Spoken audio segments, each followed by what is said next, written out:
¿Qué tal, amigos? Muy bienvenidos una semana más a Tu Dinero Nunca Duerme, ya lo saben, el primer programa de cultura financiera de la Radio Generalista Española, un programa en el que cada semana venimos aquí a aprender a invertir, a despertar nuestros ahorros, a ponerlos a trabajar y además hacerlo siempre en compañía de los mejores y escuchando a los mejores, a aquellos que más y mejor nos enseñan a esto de aprender a colocar los dineros en los mejores sitios para que nos renten de una manera sensata y en pleno conocimiento de lo que hacemos, que es al final de lo que se trata, de que podamos tomar decisiones de forma responsable. Y decisiones de forma responsable como las que aquí tomamos cada semana haciendo este programa y haciéndoselo llegar a ustedes a través de cualquier plataforma. Ya lo saben, si es domingo de 2 a 3 de la tarde nos están escuchando la sintonía de radio, si lo están haciendo a través del teléfono o de cualquier otro dispositivo, a cualquier hora será a través de podcast en cualquiera de las plataformas, porque nos se pueden encontrar en cualquiera de las plataformas, y además todo este año nos pueden ver y lo pueden hacer a través de Libertad Digital Televisión, si es domingo de 7 a 8 de la tarde o lunes de 7 a 8 de la tarde la repetición del programa, o a cualquier hora, cualquier día, cualquiera de los programas de este año a través de YouTube. Y ya les digo que es interesante porque también nos pueden poner caras y también pueden poner caras a los gestores que aquí nos acompañan cada semana. Me van a dejar que haga un anuncio más porque la verdad que cada semana se va apuntando más gente y a nosotros no hace más que llenarnos de orgullo y satisfacción, que diría aquel. Tenemos una comunidad de amigos muy recientemente creada que se llama La Cuadrilla de Tu Dinero, es la cuadrilla de amigos de este programa, de todos ustedes, es gratuito, simplemente tienen que entrar en www.lacuadrilladetudinero.com. Es una página web donde van a encontrar un sitio para colocar su nombre, su correo electrónico. Entran a formar parte de la familia de Tu Dinero Nunca Duerme y ahí les iremos informando, pues no sé, de eventos, de webinarios, de directos, de contenido especial para ustedes, para los socios, los amigos más fieles de Tu Dinero Nunca Duerme. Y tenemos ya un primer evento que anunciarles, que tendrá lugar el 17 de noviembre en un lugar por determinar de Madrid, aunque ya estamos cerrando los últimos detalles, y también decirles, pues no sé, quién de nuestros gestores o quiénes de nuestros gestores nos pueden acompañar ese día y pueden disfrutar de su compañía y de la nuestra. Haremos todos los detalles a través del correo electrónico, pero déjenme que les presente ya a mis invitados en la mesa en el día de hoy. Domingo Soriano, ¿cómo estás? ¿Qué tal, Luis Fernando? Qué inventazo, que vamos a montar el día 17. 17 por la tarde. Sí, por After supuesto, work. es un viernes. After Es un work. viernes por la tarde, un after work, Eso es. en el que, pues de una manera distendida, entiendo que con unas cervecitas o un vinito, pues vamos a estar ahí compartiendo, aprendiendo a esto de invertir y poniéndonos cara y conociéndonos a parte de nuestra audiencia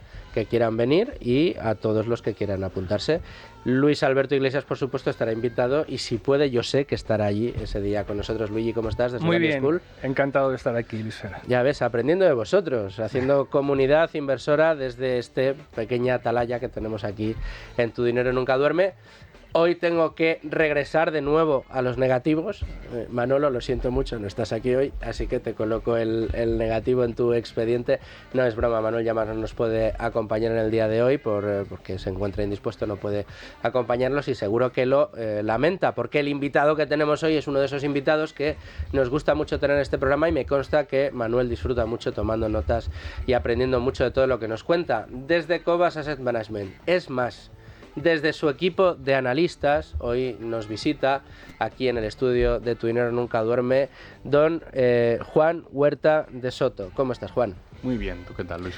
Muy bien, muy contento de tenerte aquí, con temas, yo creo. Fíjate que siempre decimos, mira, Tu Dinero Nunca Duerme es un programa en el que hablamos de inversiones sin decir cómo ha cerrado el IBEX, ni qué han hecho las materias primas, ni qué han hecho el sector tecnológico esta semana, ni nada por el estilo. Pero es que los temas que hoy traemos a la mesa tienen mucho que ver también con todo lo que está pasando en el mundo y con esas quinielas que están haciendo los analistas respecto a si viene o no la recesión, qué va a hacer el precio del petróleo. Bueno, pues de todo eso y demás vamos a hablar hoy con nuestro invitado, con Juan Huerta de Soto, pero yo que mejor me callo y vamos ya a la entrevista. Pues como les decía, puede que la escalada de violencia en Oriente Próximo provoque otra crisis del petróleo, o no. Puede ser que estemos mirando todos los días el precio del crudo y que vuelva a colocarse por encima de los 90, que toque los 100, los $120, los 120 euros. Vamos a ver qué es lo que sucede en el mercado del crudo. Tenemos que ver cómo afecta esto a los inversores, cómo afecta esto a las compañías, a los distintos sectores, a las previsiones de los analistas y todo en un entorno en el que los tipos de interés han vuelto a darle sentido, por ejemplo, a la deuda, ¿no? Esos bonos soberanos de distintos estados que están cogiendo vuelo y además también captando mucho volumen de inversión en un entorno, insisto, en el que las noticias como esa escalada de violencia en Oriente Próximo pues puede afectar a alguno de los activos que tradicionalmente mueve el mercado. Sabemos que los inversores value les gusta abstraerse de todas estas cosas, pero sabemos también que Juan tendrá una opinión sobre todo esto y se la vamos a preguntar ya mismo. Nos vamos, como decía, directos a la entrevista de hoy. Bueno, pues Juan, ya hemos afilado los bolígrafos, el papel, estamos prestos y dispuestos para tomar nota, pero siguiendo la tradición yo cedo la palabra, el primer turno de pregunta a Value School, a Luis Alberto Iglesias. Luigi.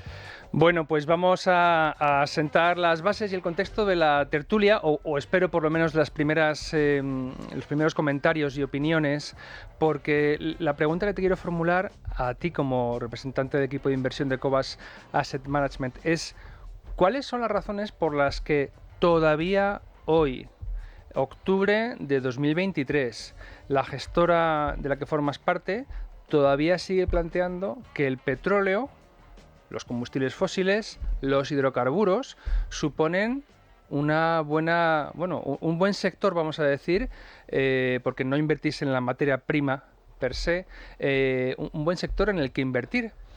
Porque, bueno, pues lo que escuchamos es que el mundo no va a ir por ahí. Entonces sabemos que la casa en la que trabajas es una casa que va un poco a contracorriente, pero conviene que expliquemos por qué. ¿Qué números veis que os indican que eso lo fue en el pasado y sigue siendo un buen sector en el que estar invertido? ¿Y cuál es la lógica? Y aquí permitidme un apunte. Tenemos un libro editado en Value School con el sello de Deusto y con el Juan de Mariana, titulado La cuestión moral de los combustibles fósiles, que es una lectura obligatoria para quien quiera un poco salir de esta burbuja de propaganda verde que dice que el mundo va a, perdonen el verbo, transicionar de aquí a pasado mañana a un mundo de energías limpias, renovables y de origen natural que prescinda en su mayor parte de aquello en lo que Cobas Asset Management plantea todavía hoy que es necesario invertir. Juan, te escuchamos con atención. Ese libro que has mencionado es muy bueno y de hecho hay uno segundo también de Epstein que se llama Fossil Future, que Sí, yo creo señor. que no está traducido. Sí, está. Por Deusto, Futuro Fósil. Sí, señor. Se vendió también el primero que hicieron el segundo. Pues el que quiera saltarse el primero, que es muy bueno, yo lo recomiendo mucho, ir directamente al segundo, es igual de bueno que el primero, pero con más datos aún y más argumentos y quizás más práctico, menos filosófico. O sea que también muy recomendable y el que quiere ir directamente a ese yo lo recomiendo. Y bueno, la pregunta que me has planteado... Nadie tiene una bola de cristal, no sabemos lo que va a hacer el petróleo mañana, dentro de un mes, dentro de un año, ni lo que va a hacer el gas. Pero en términos generales, los hidrocarburos. ¿Por qué seguimos tan invertidos en Cobas en los hidrocarburos? Porque se está reafirmando nuestra tesis que llevamos construyendo años. Esto es importante recordarlo, es decir, no ahora que parece que se ha puesto de moda desde el año 2022 y ha subido mucho el petróleo y el gas, es que nosotros habíamos saltado a esa inversión, sino que lo llevamos analizando y llevamos invertidos fuertemente 3-4 años y llevando a cabo un trabajo pormenorizado de análisis de esta tesis muchos años, 5 o 6 años, básicamente, desde que empezamos la gestora. Y siempre que se invierte en un sector cíclico hay que hacer un trabajo muy detallado de análisis del ciclo del capital, como hablaba Edward Chancellor en su libro tan bueno, ¿no?, de retornos del capital, traducilo también al español por Deusto. También publicado por Value School. Correcto. Y es un libro muy recomendable. Y llevo 3 recomendaciones bibliográficas apuntadas en 3 minutos. Pues este es un poco la Biblia de cualquier persona que se lance a invertir en compañías cíclicas, porque una cosa es el ciclo macroeconómico en su conjunto y otra cosa es el ciclo específico de industrias o sectores concretos, que viene determinado más que por la demanda, que es más incierta, por la propia oferta.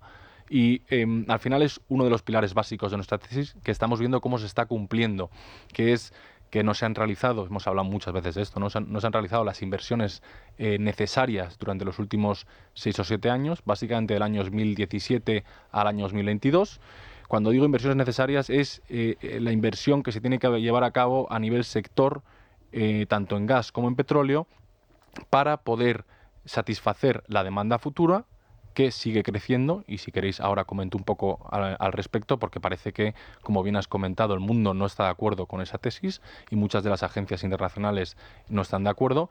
Y en segundo lugar, invertir para poder compensar el declino natural de los campos. No hay que olvidarse que los campos de hidrocarburos, una vez se perfora y se empieza a extraer el hidrocarburo en cuestión, ese hidrocarburo se va agotando. Y el campo, que tiene unas reservas, digamos, de 100, pues cuando ya se saca la cantidad de petróleo o la cantidad de gas que hay en el campo, pues ya deja de tener esas reservas y hay que buscar un campo nuevo.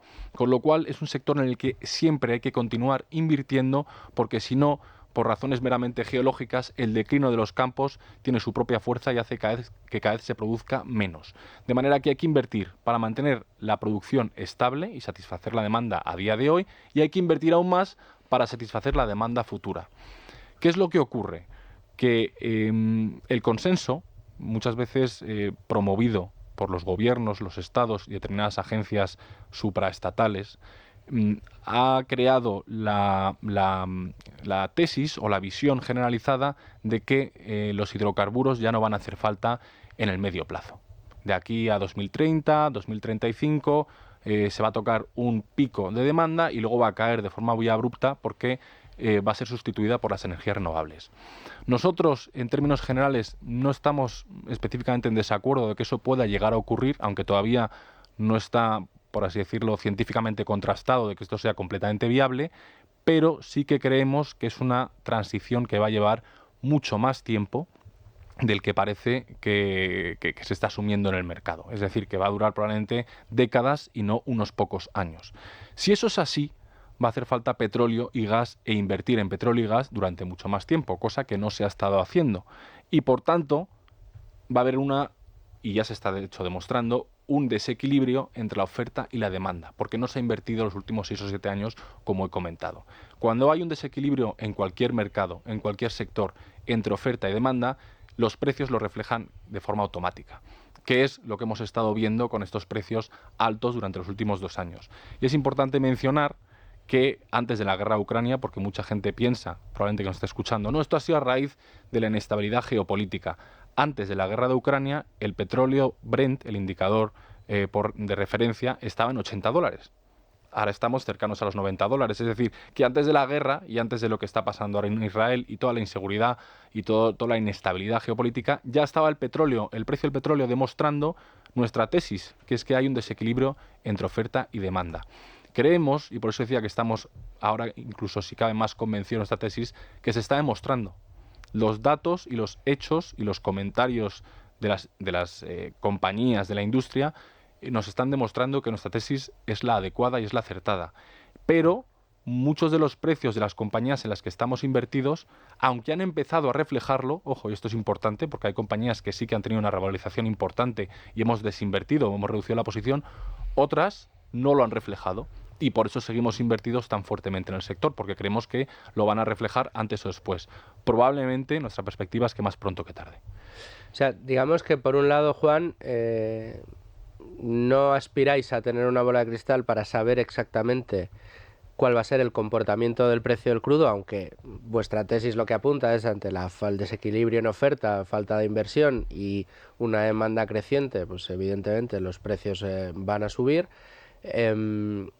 Pero, claro, a la hora de construir vuestras tesis ya compañía por compañía, le dais un precio objetivo, en este caso, a la materia prima con la que están correlacionados estos activos, me imagino que con cierto margen de seguridad, pero ¿cómo habéis llegado a ese precio que le habéis dado al petróleo? Creo que estaba en... ¿Cuánto le habéis dado? $60. $60. Es buena pregunta. Nosotros, en todas las compañías de exploración y producción, porque yo creo que también es importante recalcar que en el 30 y pico % de nuestra cartera que tenemos invertido en el sector energético, ahí eso comprende compañías de exploración y producción, que son propiamente las compañías que perforan y sacan el petróleo y luego lo venden, como compañías de servicios petrolíferos, que son compañías de ingeniería que diseñan, hacen la ingeniería y luego hacen la construcción de un proyecto, pero luego eso les paga el cliente, que puede ser una petrolera como Shell, y ellos ya se desentienden, o pueden ser compañías de infraestructuras flotantes como Golar, que es nuestra principal posición, de la que hemos hablado muchas veces, que al final pues tiene infraestructuras flotantes de licuefacción de gas natural, que es lo que ahora está llegando tanto a Europa y que es lo que supuestamente nos tiene que salvar este invierno 2023-2024, ¿no? Pero contestando a tu pregunta, usamos $60 y no es un número cogido al azar, sino que la razón inicial de los $60 es que dentro de este estudio pormenorizado que empezamos a hacer hace años ya, llegamos a la conclusión, nunca es una conclusión científica porque esto es más un arte que una ciencia, pero llegamos a la conclusión de que el coste marginal, es decir, el último productor del mundo de petróleo, el último barril que se iba a vender, tenía un precio alrededor de $60. Y en sectores commodity, materias primas, el coste marginal prácticamente se equipara al precio marginal. Entonces dijimos, bueno, si para satisfacer una demanda, digamos, de 100 millones de barriles, ahora está en 102, ya ha superado todo lo que decía la Agencia Internacional de Energía, que nunca íbamos a llegar, etcétera, bueno, ya lo hemos superado. Estamos en 102. Estos datos, no, perdóname, Juan, que te corte, discúlpame, pero es que son datos que das mientras elaboras el discurso, pero es que merece la pena detenerse. Es decir, esas previsiones de la Agencia Mundial de la Energía que decían que no se iban a superar los 100 millones de barriles consumidos, ahora estamos, dices, en 102 mientras hablamos. Es que, claro, es que estas cosas hay que decirlas. Estas son las cosas que hacen que tesis como las vuestras tengan todo el sentido, ¿no? Sí, es interesante y como punto aparte porque el otro día mandaba un correo al equipo, simplemente como curiosidad, que lo titulé Magic Forecasting, ¿no? Estimaciones mágicas, ¿no? Y ponía, es interesante porque te remontas a un pasado muy reciente y vas a agencias de peso, ¿no? La Agencia Internacional de la Energía, que siempre peca un poco por el lado de los consumidores, porque los que soportan la agencia son los países que más consumen. Por otro lado está la OPEP, que son los productores, y hay que hacer un batiburrillo de lo que opinan unos y otros para tratar de llegar a un punto medio. Aunque, desde nuestra perspectiva, la OPEP últimamente tiene bastante más razón en lo que está diciendo que la Agencia Internacional de la Energía. Pero volviendo a lo que me has dicho, yo mandaba un correo porque es que en el año 2019, antes del COVID, dijo que ya habíamos tocado pico en la demanda de petróleo. Creo que fue en el 2019-2020, justo cuando rompió el COVID, y que después del COVID ya nunca íbamos a recuperar los 100 millones de barriles. Estoy hablando hace 2 años. Claro, estamos en 102 y salen estos señores que nunca dicen, oye, nos hemos equivocado, curiosamente, y ahora dicen que el pico se va a tocar en 2028. Entonces dices, bueno, es que haces una concatenación de estimaciones que son todas equivocadas y esperamos que no sigamos creyendo lo que estás diciendo. Es como los señores de los bancos centrales cuando decían que la inflación iba a ser temporal, ¿no? Sí. Pierdes un poco la capacidad de confiar en ellos. Pero volviendo a lo que me estabas diciendo ya por terminar, los $60, estimamos que el coste marginal del barril está en $60. Lo hemos dejado en 60, aunque creemos que ha subido el coste marginal debido a la inflación. Ahora es más caro producir un barril marginal de petróleo. Creemos que debe estar, casas de análisis reputadas como Bernstein hablan de $70-75. Nosotros lo hemos dejado en $60 por conservadurismo. ¿Por qué? Porque no nos hace falta poner más para que nuestras compañías funcionen, generen flujos de caja muy atractivos en el futuro y estén muy baratas. Porque, a colación de lo que me estáis preguntando, las compañías de exploración en las que estamos invertidos están cotizando a 3 veces su flujo de caja, estimando $60. Si les ponemos $90, están cotizando a 1,5 veces. ¿Qué significa esto? Que en 1 año y medio van a generar el flujo de caja equivalente a su capitalización bursátil. Nosotros no decimos que sean Apple o Microsoft, negocios con un retorno sobre el capital, que van a hacer un compounding, etcétera. No, decimos que no tiene sentido que compañías que tienen 10 o 12 años de vida útil de sus reservas estén cotizando 1,5 veces si ponemos $90 o 3 veces si ponemos $60. Eso por el lado del petróleo. Y en el gas, que vemos que la tendencia de demanda es alcista, estamos asumiendo a largo plazo $9 por unidad, MMBTU o MCF. Bueno, ahora está la última vez que lo miré, está en 12 o en 13. Estamos por debajo del spot y se está hablando que para el 2024-2025 probablemente esté por encima de ese nivel. O sea que La conclusión es que estamos siendo conservadores en nuestras estimaciones, pero que hay una razón detrás de esas estimaciones, esos números. Esto suena a imposible. Entonces te lo pregunto yo, cuando has dicho las dos cifras, digo, no puede ser. Y un poco para el oyente recién llegado, esto de que tiene un flujo de caja de 3 veces su capitalización bursátil. No cotiza, sino tiene 3 veces, su flujo de caja es 3 veces su capitalización bursátil. O 1,5 con el barril a 90, que está más cerca del precio actual. ¿Esto qué quiere decir? Dicho, porque suena disparatadamente. Me he equivocado. Quería decir que su capitalización bursátil es 3 veces su flujo de caja, no al revés. Correcto, su capitalización. No, a lo mejor lo he dicho yo mal ahora. Sí, eso. O sea, lo has dicho tú bien, Juan. Lo he dicho yo mal ahora. Dicho así, me he equivocado. No, o sea, sí, claro, que la capital. Pues si no sería Estás imposible. jugando el negativo, Domingo. No, porque si no sería imposible.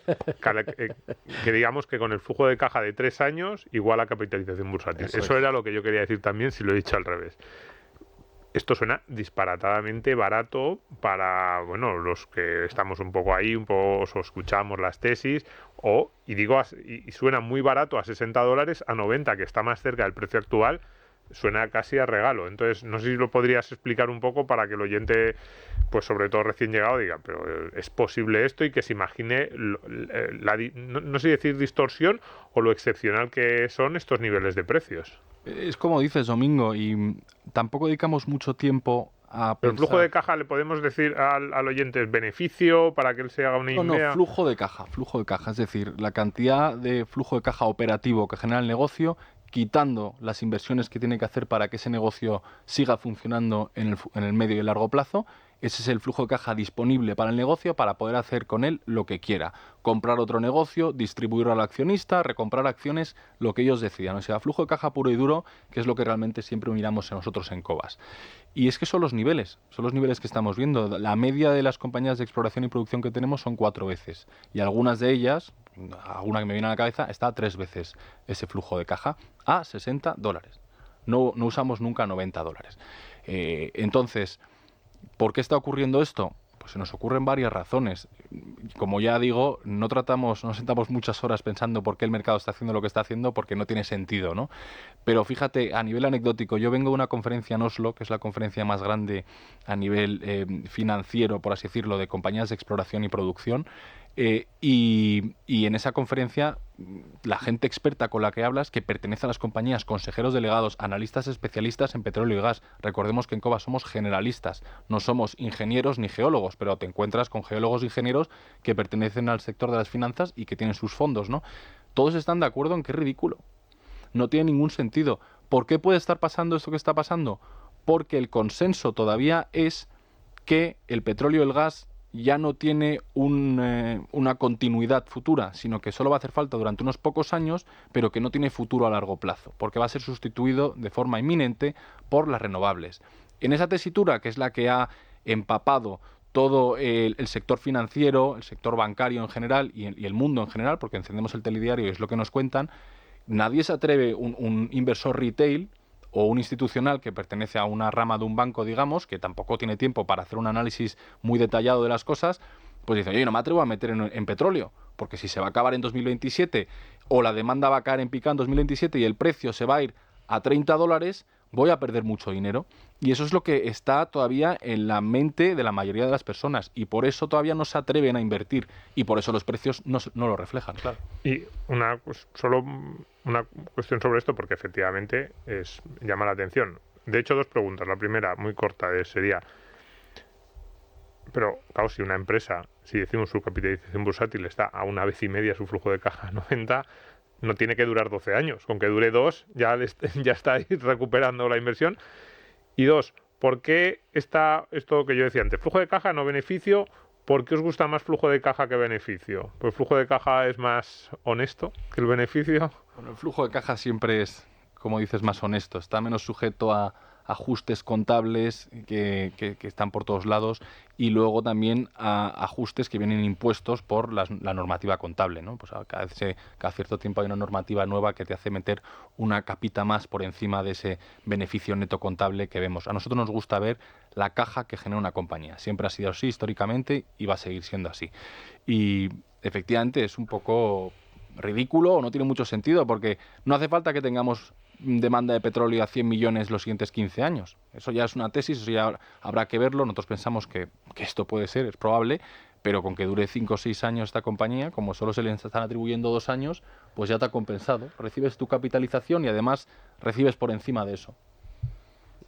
Una pregunta por curiosidad. Cuando explicas tan claramente que no se ha estado invirtiendo en producción, en capacidad productiva, pues por esto que estábamos comentando, los mensajes que proceden de la política y ese consenso construido a base de vaticinar algo que va a venir en el 35, cuando eso ocurre, entiendo que habrá compañías que se vean obligadas a cerrar. ¿Qué ocurre en esos casos? ¿Viene una compañía más fuerte, que supongo que será las que buscáis para invertir, esos supervivientes de esas cribas forzadas por la falta? Hago un paréntesis. Estas empresas que caen porque su sector está denostado, caen, por ejemplo, porque sea muy difícil financiarse. Les encarezcan muchísimo, les exijan unos criterios, o sea, porque no pueden acceder en las mismas condiciones al crédito que necesitan para funcionar. Entonces, ¿qué ocurre cuando sucede esto? En este caso peor, en que cierran las operaciones, las actividades. Viene una empresa campeona del sector y compra esos pozos, esos campos, como tú has llamado antes, y lo integra en su empresa. Y si nos pudieras dar a lo mejor un caso que conozcas donde esto ha ocurrido. Puede ocurrir lo que estás diciendo, que venga un competidor más fuerte y absorba esos activos. O esos activos sí, es lo que suele ocurrir, porque es la liquidación de estas compañías. Antes de que se produzca, tiende a venir alguien que adquiere los activos a precio de ganga y ya está.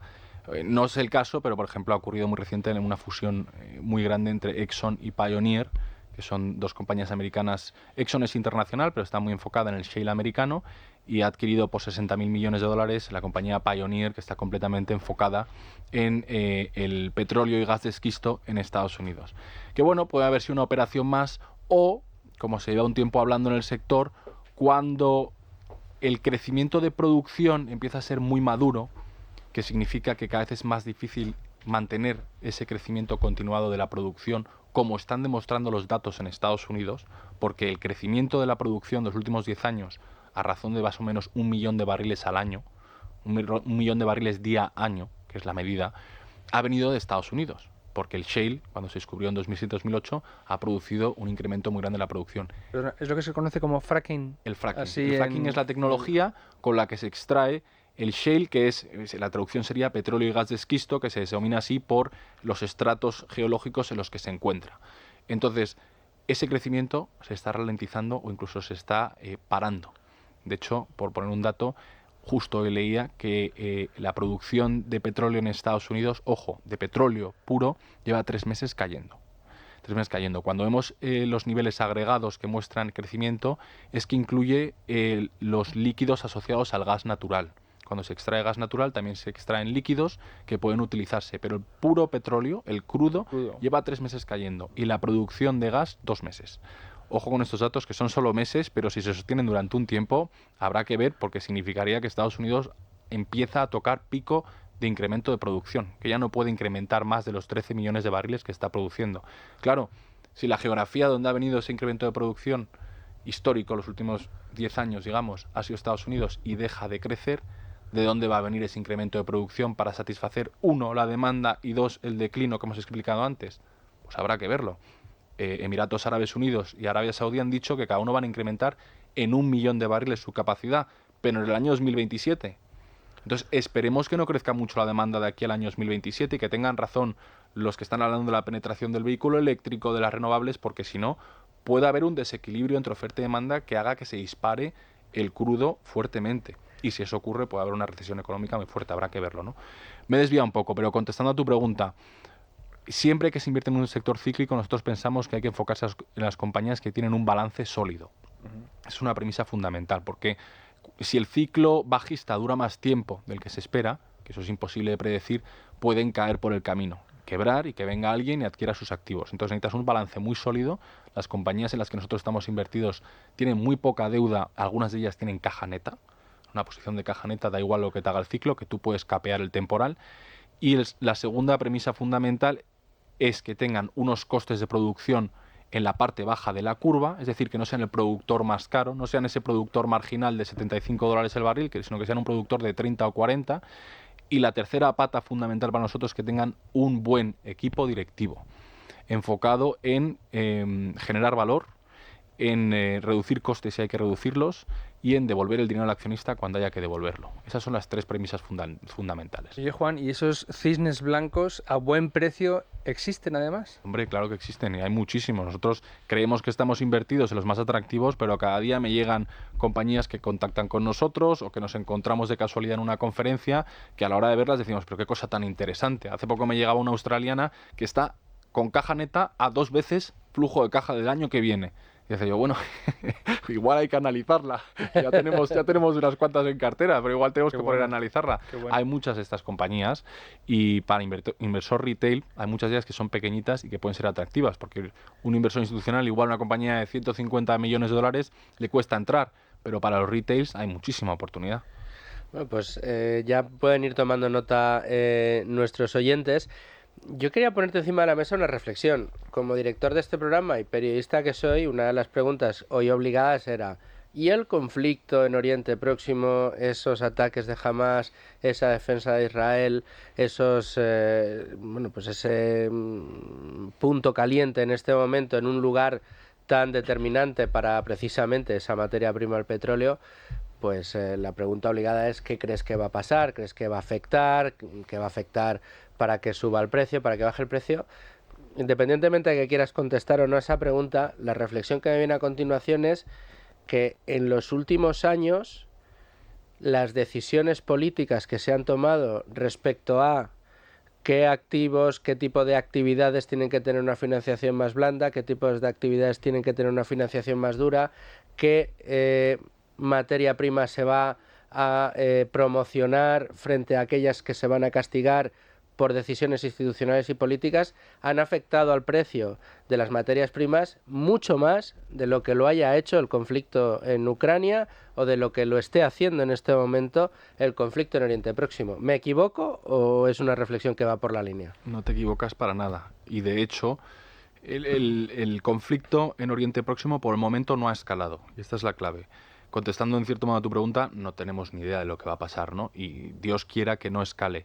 El problema, o ventaja en el sentido del precio del petróleo, pero problema a nivel económico global, es que escale. Porque de hecho Israel y obviamente Palestina no producen petróleo. El problema es que escale y que por tanto haya cierta intervención de países del Golfo Pérsico, como ocurrió tras la guerra de Yom Kippur, o de Irán, que sí es un productor de 3 millones de barriles diarios. Si interviene Irán y hay sanciones y por tanto no puede exportar este petróleo, es como si tú detrajeses de los 100 millones de barriles, 102, 1,5 millones de barriles, un 1,5-2% de lo que se produce. Entonces eso genera un problema, eso es una reducción de la oferta y el precio lo reflejará automáticamente, que es por lo que ha estado subiendo recientemente el precio. Si hay un embargo generalizado a los países árabes, pues entonces tenemos un problema similar al de los años 70 tras Yom Kippur y el precio podría dispararse. Esto sí escala, nadie sabe lo que va a ocurrir, pero podría producirse ese efecto sobre el precio del petróleo si pasase algo similar. Que correcto. Ya digo que ojalá no escale. Sí, pero como bien decías, antes de que estallara, antes de que Rusia invadiera Ucrania, que es la razón argumentada por todos los líderes políticos de nuestra vieja Europa, el precio del gas se había disparado ya de una manera enorme. Había casi triplicado el precio respecto a su precio habitual y fue por unas tensiones precisamente entre la oferta y la demanda y pues una creciente demanda en Asia, un desvío de buques y un encarecimiento del precio de la unidad por materia prima. Es decir, que lo que hizo después la invasión de Ucrania por parte de Rusia fue tensionar todavía más los mercados, porque dentro de Europa había países que eran muy dependientes del gas ruso, pero el gas como materia prima ya había cumplido esa tesis energética vuestra. En el petróleo está pasando algo similar y las cuestiones que habéis puesto aquí encima de la mesa son evidentes. Evidentemente, si hay un mandato político para que en 2035 se acaben los coches de combustión, y que yo creo que se va a revisar por todo lo que estamos leyendo, o se penaliza el uso de combustibles fósiles en toda Europa, evidentemente ahí se deja de invertir en ese tipo de infraestructuras y al final hace que la materia prima eleve el precio. Pero seguimos empeñados en ver las causas de ese tipo de comportamientos en precios en conflictos bélicos que tensionan, pero no son el desencadenante, ¿no? Juan, al hilo de lo que acaba de comentar Luis Fernando acerca del cese de la fabricación de coches de combustión, en Cobas estáis invertidos en fabricantes de automóviles. ¿Por dónde van los tiros? ¿Qué tipo de automóvil están fabricando estas grandes empresas, grandes marcas que todos tenemos en la cabeza? ¿Han ido ya al coche eléctrico, que no utiliza combustible, no utiliza hidrocarburo? ¿Quizás son más los híbridos? ¿Por dónde van los tiros? Pues mira, te contesto y además te contesto con lo que nos están diciendo las compañías fabricantes de coches y las compañías que les proveen, ¿no?, de los principales componentes. Y es que nadie lo sabe. Es decir, el regulador tiene una idea muy clara de hacia dónde tienen que ir las cosas, pero el consumidor no está ahí todavía. Con lo cual, los fabricantes se encuentran en una tesitura en la que el regulador está empujando en una dirección, pero no hay demanda. Entonces tú no puedes fabricar 3 millones de coches, digamos, Renault al año, si no te los va a comprar nadie, porque al día siguiente quiebras. Entonces tiene que haber un ánimo generalizado del consumidor para comprar esos coches, que todavía a día de hoy no lo hay en masa, es que no lo hay. De hecho, ¿hablamos de eléctricos e híbridos? Estoy hablando de eléctricos. El híbrido, es importante hacer esta distinción. Hay híbridos enchufables, que es una combinación de un coche de gasolina y un coche eléctrico, porque lleva tanto motor de gasolina como motor eléctrico y una pequeña batería que le permite pues una autonomía, digamos, de 60 kilómetros en eléctrico, pero realmente si quieres conducir a Barcelona, los otros 450 kilómetros vas en gasolina, o sea que es una combinación.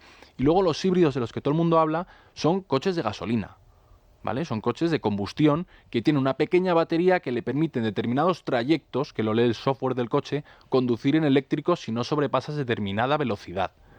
¿Vale? Pues yo tengo un híbrido, un Toyota Highlander, que en algunos momentos, pero si yo quiero ir a Alcobendas, inevitablemente voy a entrar en gasolina, porque solo tengo una autonomía de 2 o 3 kilómetros. Esos se están vendiendo muchísimos, pero no nos engañemos porque esos son coches de gasolina, con una pequeña batería que le permite en eléctrico un poco. Los puramente eléctricos, que es lo que realmente bajaría la demanda de petróleo de forma importante, no se están vendiendo tanto como se esperaba que se fuesen a vender. Y suelto algunos datos aquí. Volkswagen ha tenido durante las 2 primeras semanas de octubre parada su principal planta de fabricación de vehículos eléctricos en Zwickau, porque no iba a producir, porque no había demanda para esos eléctricos. Se ha tenido que revisar su tesis y va a producir 200.000 eléctricos este año en Europa, cuando tenía pensado a principios de año producir 300.000. Simplemente porque no hay suficientes consumidores de esos coches eléctricos. Y al final tenemos que tener en cuenta que los consumen muchas veces los compran porque hay unos subsidios gubernamentales muy importantes que te descuentan 9.000 o 10.000 euros de la compra del coche. Esos subsidios son ad infinitum para siempre, o eventualmente el dinero de los gobiernos, de los estados, se va a acabar. Porque en Alemania han quitado esos subsidios para los coches de flota y de renting ahora en septiembre, y han caído masivamente las ventas de coches eléctricos. O sea, solo se compran por el subsidio. Hombre, claro, porque si no son 10.000 euros más caro que uno de gasolina. Entonces, eso se lo puede permitir a alguien con una capacidad adquisitiva determinada que tenga 2 o 3 coches y el capricho sea tener uno eléctrico. El extrarradio que tiene un coche diésel de 15.000 euros y conduce todos los días 1 hora para ir a trabajar, no se puede comprar un coche eléctrico. Y ese porcentaje es la mayoría de los consumidores de coches. Entonces, al final, las cosas parece que no están yendo por ahí. ¿Y qué te están diciendo los fabricantes? Que están tratando de satisfacer al regulador, que le está pidiendo mucho, pero también diciéndole que la demanda no está ahí y que no se pueden llegar a esos objetivos tan agresivos que se están marcando, y el regulador empieza a escuchar. Prueba de ello es que en Reino Unido habían dicho que iban a prohibir los de combustión en el año 2030 y se han quedado tan panchos, saliendo de la noche a la mañana, que ahora en 2035. Y no me cabe duda que luego saldrán y dirán 2040, porque los reguladores se pueden permitir lo que quieran, ¿no? Pero entre medias, a la industria de automoción le están metiendo en un problema y en un quebradero de cabeza muy importante. Esto que decías de Alemania, de que se están revisando las ayudas, no solo por una cuestión del sector, de si no se están cumpliendo los objetivos de venta, sino también porque estamos en un momento de muy bajo crecimiento. Y por ahí va mi pregunta, ¿no? Alemania es el ejemplo más claro, pero una subida en los precios del petróleo a lo que nos llevaría es a un problema de recesión económica probablemente muy grave. Acordémonos de lo que pasó en los años 70. Y esto vosotros, yo sé que vosotros no hacéis previsiones macro, pero evidentemente ese escenario, el escenario más negativo, es muy preocupante porque lo que nos indicaría pues es probablemente una recesión económica con el impacto que eso tendría en los beneficios de las compañías. Entonces, vosotros eso lo reflejáis, no lo reflejáis, ¿cómo lo tenéis en cuenta a la hora de valorar a las empresas de este sector, que a lo mejor son las menos afectadas, porque lo que pierden por la recesión lo ganan por precio de materia prima, y al resto de las compañías? Bueno, efectivamente, se podría producir ese escenario. Nosotros no elucubramos con lo primero si va a ocurrir ni cuándo va a ocurrir. Lo único que tratamos de hacer es preparar la cartera por si esto ocurre, para estar lo mejor preparados posibles. Entonces, dividiendo un poco la cartera, pues efectivamente el 35% que tenemos en energía, si se produce ese escenario en el que sube el precio de la energía y luego se produce una recesión, a esas compañías no les vendría mal. De hecho, incluso puede ser positivo, porque con el precio más alto del producto que venden podrían ganar mucho dinero, y los inversores ir a esas compañías, porque mientras que al resto del mercado pues van a las que están ganando más dinero.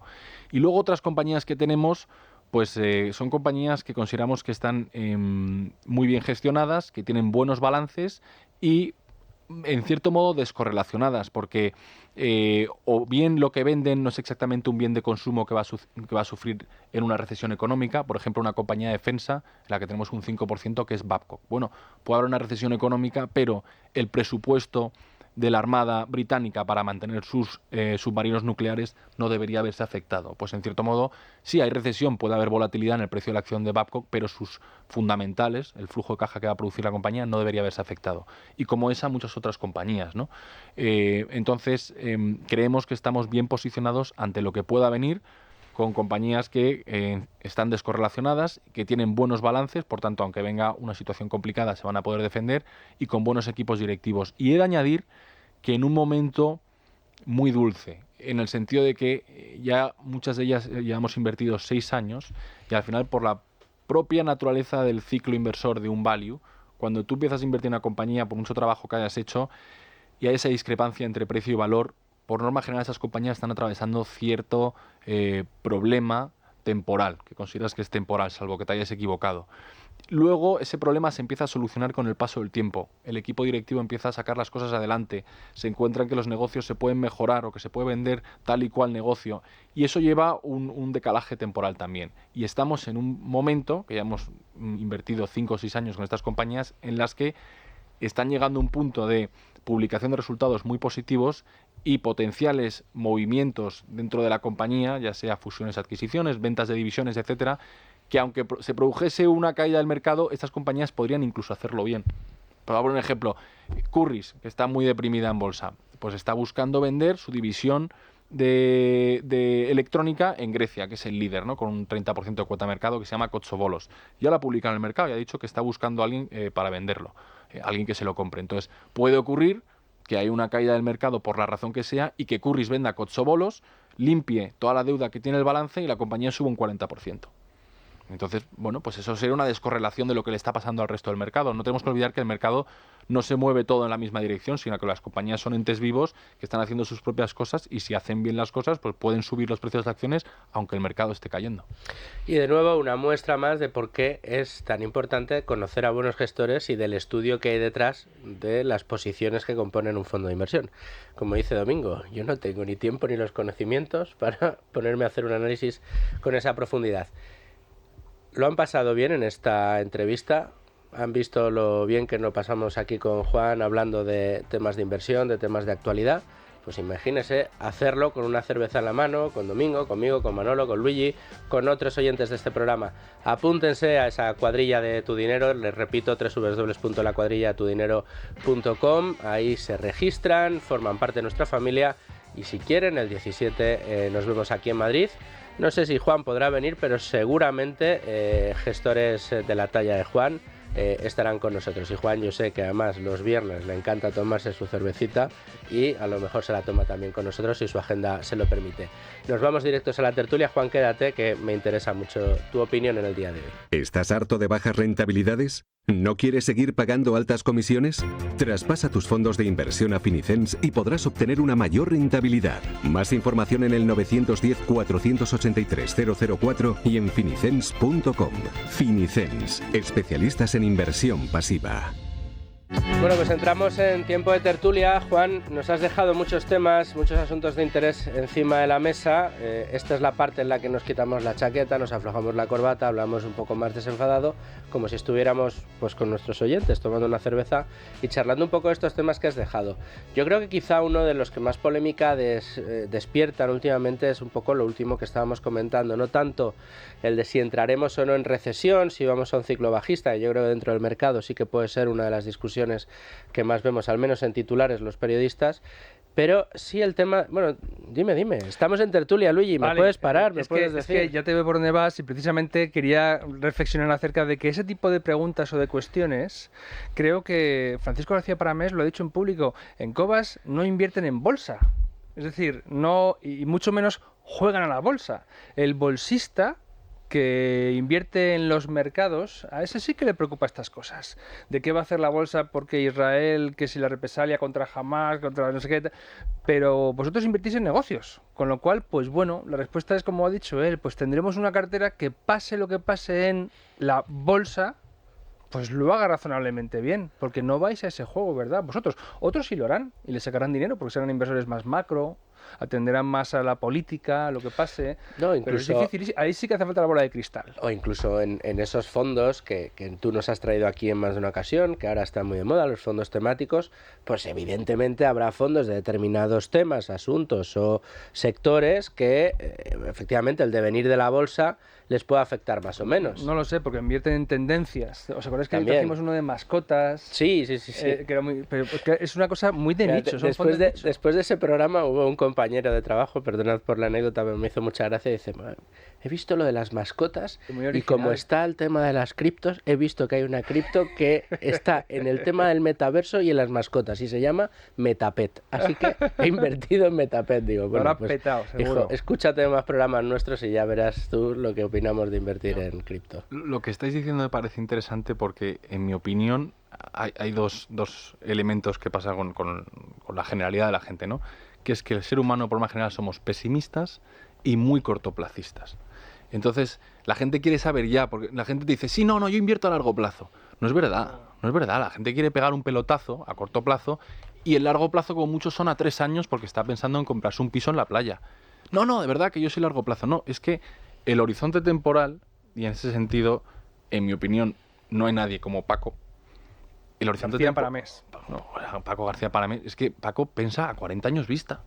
Y da igual que tenga casi 60, es que da igual, que vaya a estar él o no, es que él está pensando a décadas vista. Por eso invierte en negocios y nos da igual lo que vaya a hacer la bolsa. Y uno me dirá, claro, qué fácil es decir eso, Juan, cuando Cobas va como va, ¿no? Que no nos estáis ganando tanto dinero como está ganando vuestra competencia. Bien, compro el argumento, es cierto, llevamos 6 años, pero es que estoy convencido de que Cobas va a obtener muy buenas rentabilidades a largo plazo, y que cada 10 años más o menos la rentabilidad va a ser muy positiva, con ciclos bajistas, ciclos alcistas, pero tienes que pensar realmente a largo plazo con un dinero del que no quieras disponer a corto plazo. Y eso no todo el mundo puede hacerlo, eso lo puede hacer muy poca gente. Y por eso el value siempre va a seguir funcionando, porque va en contra de la naturaleza del mayor porcentaje de las personas, que lo que quieren es ganar mucho dinero a muy corto plazo. Sí, pero a ver, es cierto lo del largo plazo, pero muchas de las tesis, sobre todo en este sector del que hemos más hablado hoy en el programa, el sector del petróleo, sé que me vas a decir, no, me da igual, nosotros seguimos mirando muy a largo plazo, pero a mí me da la sensación de que están, como diciendo, como cuando empieza a hervir un poquito el agua, que está a punto de aquello explotar. Es decir, las cifras que dais, no solo tú, la verdad es que de la mayoría de los sectores, de los gestores que han pasado por aquí, value, que están metidos en estos sectores, de una manera u otra, uno en el del petróleo, otro en energía, el otro en sector automovilístico de convencional, más de venta de vehículos de petróleo, te dicen es que te dan todos las mismas cifras. O sea, uno te dice estoy a PER 3, 4 en la mitad de la cartera. El otro me dice estoy a flujo de caja 1,5 con el petróleo a 90. Y dices, esto no se puede sostener mucho tiempo porque si no estarían regalando la compañía. Quiero decir, o sea, sería algo absurdo. Yo decía antes cuando me he equivocado lo de las 3 veces el flujo de la capitalización, 3 veces el flujo de caja, digo, es que va a llegar un momento en el que va a pasar eso, que una compañía, no sé, va a valer 3 veces menos que el dinero que está generando en un año. Tienes razón, y es así. Lo que pasa es que, fíjate, nosotros llevamos pensando que es así 4 o 5 años. Y sigue exigiendo paciencia, es decir, y todo el mundo nos pregunta, ¿cuándo se va a producir? No lo sabemos. Y es interesante lo que dices porque ¿sabes lo que muchas veces ocurre? Que te terminan comprando esas compañías, te las terminan opando, que de hecho nos está empezando a ocurrir, nos viene ocurriendo este año. Que por un lado te da rabia porque dices, joder, es una compañía que vale el doble y me la han opado pagándome 50% menos de lo que me tendrían que haber pagado. Aún así tengo una revalorización muy razonable respecto a mi precio de compra, pero te da un poco de rabia que no haya sido el flujo natural del mercado que la haya puesto en su valor y la hayas vendido. Pero efectivamente esas asimetrías del mercado duran lo que duran y al final te llega alguien y te compra. Y luego hay otra cosa que yo creo que es muy interesante también analizar, aunque nos estamos quedando sin tiempo, un poco con lo que decías, ¿no? El inversor, por mucho que te diga que es de largo plazo, está mirando a corto.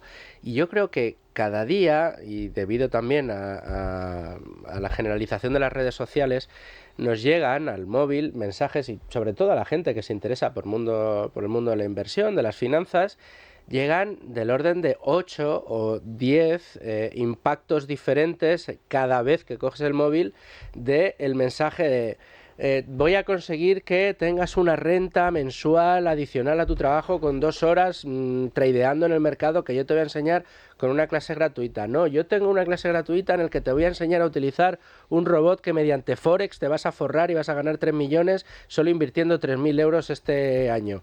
Otro que te dice... Entonces, es verdad que tenemos muchísimos inputs y lamentablemente para toda la gente a quienes estas luces de neón todavía les siguen seduciendo, llegas tú por detrás y dices, no, a ver, esto te la estás jugando, no sabes qué va a pasar, te están diciendo que es seguro, que vas a ganar muchísimo dinero, con muy poco, son 3 afirmaciones que conducen a alarma, error, esto no puede ser.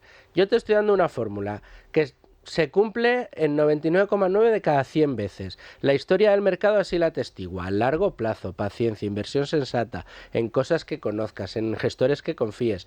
Y a largo plazo irás viendo el resultado. Esto es tan poco sexy, es tan poco guay, que la mayoría de la gente te mira y dice, no me quites la idea, que a mí esto me había sonado fantástico. Es muy contrario a la naturaleza del ser humano y es muy difícil ir en contra de nuestros instintos. Hay todo el tema de la psicología del inversor y tal. Pero mira, Warren Buffett, por hablar del reconocido mejor inversor de la historia. Warren Buffett gestionó dinero para terceros en un fondo durante 13 años, si no me equivoco. Luego cerró, devolvió todo el dinero a sus partícipes, montó Berkshire Hathaway con Charlie Munger, que es un vehículo en el que no tienes elementos de liquidez, es decir, al final es una cáscara, es una compañía, entonces tienes accionistas, pero no tienes que devolver el dinero a ningún accionista para invertir a largo plazo. ¿Por qué Warren Buffett es considerado el mejor inversor de la historia? Porque lleva 80 años en mercado, porque ha dado un periodo temporal de 80 años para que el efecto compuesto haga su magia. No es mejor inversor que Peter Lynch, lo que pasa es que Peter Lynch estuvo 13 años. Warren Buffett lleva 80, y de hecho Warren Buffett hizo la mayor parte de su patrimonio a partir de los 60 años. Lo que pasa es que tienes que tener un horizonte temporal muy largo. Esa es la ventaja que tiene Warren Buffett. Warren Buffett pues podría haber gestionado 10 años, pero no sería Warren Buffett, nadie hablaría de él.